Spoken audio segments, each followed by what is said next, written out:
નમસ્કાર દર્શક મિત્રો, જનાર્પણ ન્યૂઝમાં આપનું સ્વાગત છે। વાઘોડિયામાં રોડ પર રખડતા પશુઓનો ત્રાસ જોવા મળી રહ્યો છે। આજ રોજ વાઘોડિયામાં આવેલ જુદી જુદી સ્કૂલોના વિદ્યાર્થીઓ ભેગા મળીને તિરંગા યાત્રા કાઢવામાં આવી હતી। તિરંગા યાત્રામાં દરેક સ્કૂલના શિક્ષકો પણ જોડાયા હતા। તિરંગા યાત્રા વાઘોડિયાના મેન બજાર થઈ એસટી ડેપો રોડ પર પહોંચી હતી। તે દરમિયાન રોડ પર રખડતી ગાયોએ ડૉક્ટર એજીસા સાર્વજનિક હાઈસ્કૂલમાં અભ્યાસ કરતી બે વિદ્યાર્થીઓને અડફેથી લીધી હતી। બે વિદ્યાર્થીઓને અડફેથી લેતા એક વિદ્યાર્થીને માથાના ભાગે નાની મોટી ઈજા પહોંચી, બીજી વિદ્યાર્થીને હાથ અને પગના ભાગે ઈજા પહોંચી હતી। વિદ્યાર્થીને સારવાર અર્થે નજીકની ખાનગી હોસ્પિટલમાં ખસેડવામાં આવી હતી। દવાખાને સાર્વજનિક હાઈસ્કૂલના શિક્ષકો તેમજ વિદ્યાર્થીઓની માતા પિતા પણ પહોંચી ગયા હતા।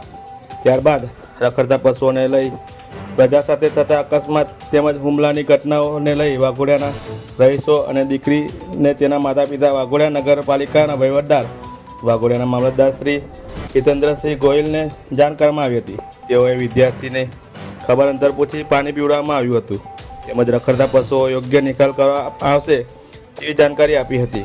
ત્યારબાદ દીકરીએ આખી ઘટનાની માહિતી મીડિયાને કહી હતી। દીકરીની માતાએ પણ આવી ઘટના બીજા જોડે ના થાય ને રખડતા ઢોર પાંજરે પુરાય તેવું તંત્રની વ્યવસ્થા કરે તેવું કહેવામાં આવ્યું હતું। રોડ પર રખડતા પશુઓને લઈ લોકોને ચિંતાઓ સતાવી રહી છે। બીજી બાજુ રખડતી ગાયોને લઈ લોકોમાં રોષ અને ભય પણ ફેલાઈ રહ્યો છે। રિપોર્ટર પંકજ વસાવા સાથે જનાર્પણ ન્યૂઝ, વાઘોડિયા।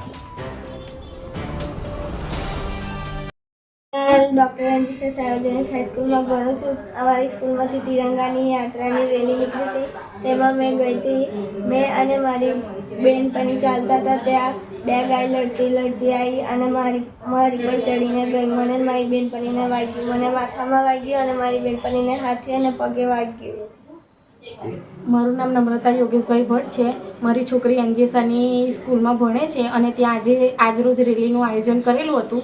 મારી છોકરી 11મા ધોરણમાં ભણે છે, બેનર લઈને ગઈ હતી આજે રેલીમાં અને બપોરે 3-1 વાગે છે ને રેલી જયંબેથી આમ પાછળ પોસ્ટ ઓફિસ બાજુ જતી હતી, ત્યાં બે ગાયો લડતી આવી અને મારી છોકરીને ભેટી મારી અને પછી મારી છોકરીને દવાખાને વિરલ ડૉક્ટરને ત્યાં લઈ ગયા હતા।